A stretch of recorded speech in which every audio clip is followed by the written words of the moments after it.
Welcome back to The Dog That Saved Me.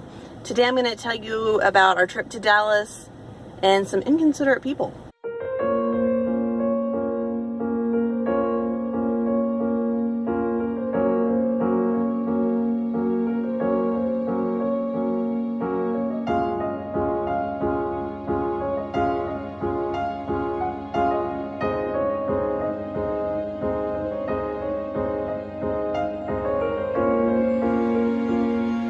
This past weekend, we went on a girls' trip to Dallas, and we had a whole lot of fun. Alfie came with us.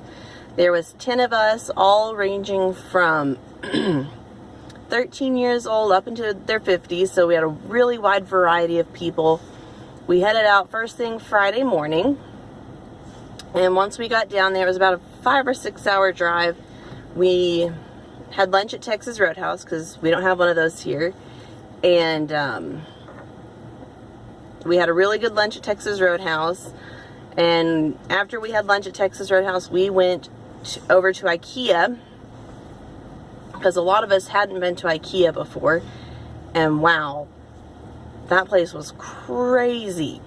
There was so much in there, and it took us hours just to manage through everything, but I absolutely loved IKEA.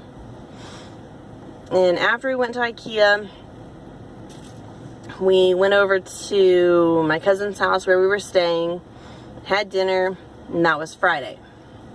Saturday morning, we got up very first thing in the morning, and we headed to the Fort Worth stockyards to watch them have the cattle through the Fort Worth stockyards, which was really neat.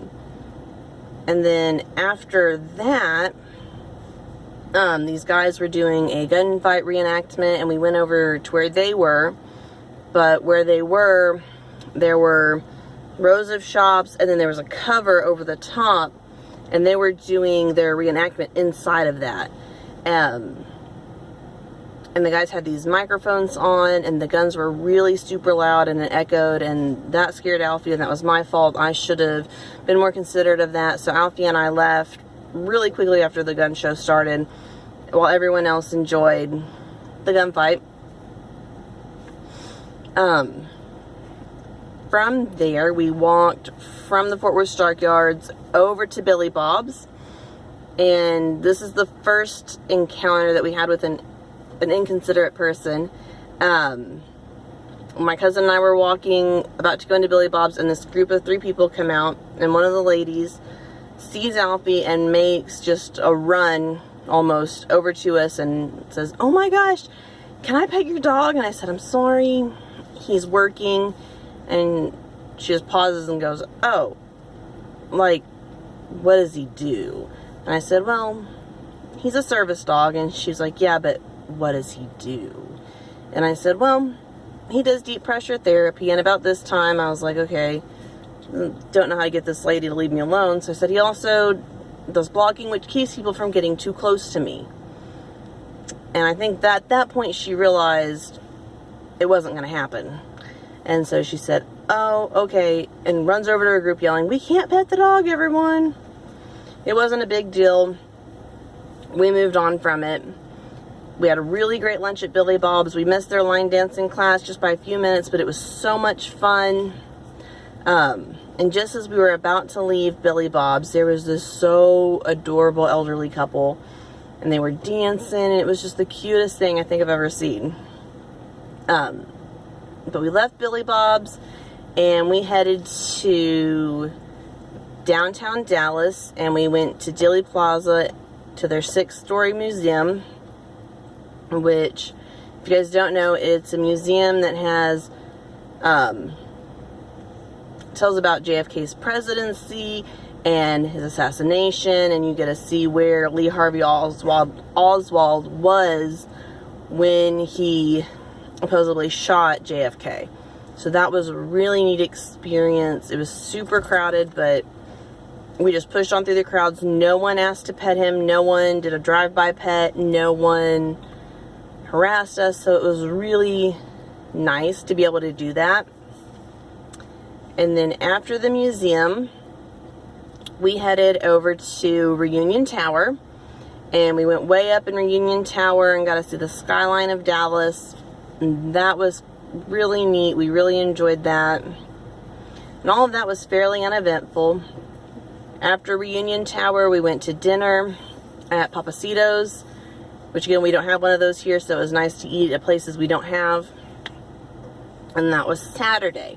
Sunday morning, we got up, ate breakfast, had a really nice conversation at breakfast, and then we had been talking about this mega gas station, convenience store called Buc-ee's. And the way I can describe it is basically world's largest gas station. They have a whole bunch of novelty items and just a ton of stuff. And so we wanted to go check it out. So we found the nearest one, which is over by the Dallas Speedway, I think is what it's called, but where they have the NASCAR races. And so we went there, and while we were in there looking around, this is when I had my second encounter with an inconsiderate person. I was turned facing a shelf looking at some items. This lady approaches us from the side, sees Alfie, starts baby talking to him, completely disregards me, and I just look over at her, and as my younger sister would describe, I kept a sad resting face on until she looked up at me and she goes, "Can I pet your dog?" And I said, "I'm sorry, he's working," which is my typical response. And she said, "Oh, well, I just thought his vest was decoration."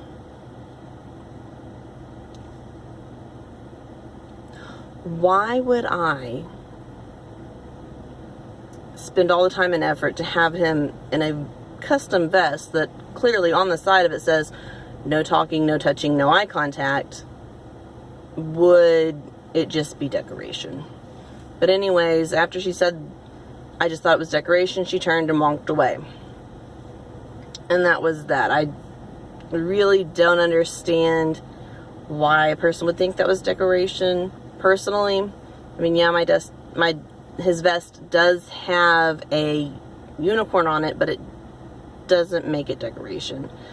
But other than that, it was great. We loved Buc-ee's.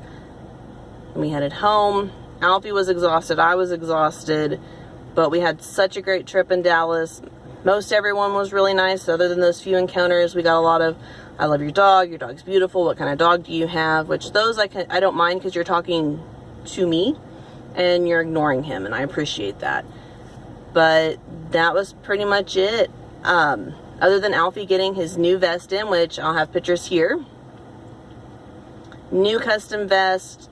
On each side it says, "I'm a service dog, not a magical unicorn," with the patch that says no talking, no touching, no eye contact.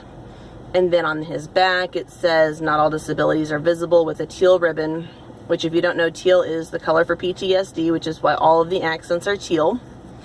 And then it also says, "PTSD service dog, interacting with handler causes distress." And I got that because I just felt like if people actually take the time to read it, they'll leave us alone, because we get a lot of attention just from being around, which is typical with any person who has a service dog out in public. But anyways, that's all I've got for you guys. I love you. I'll see you next time.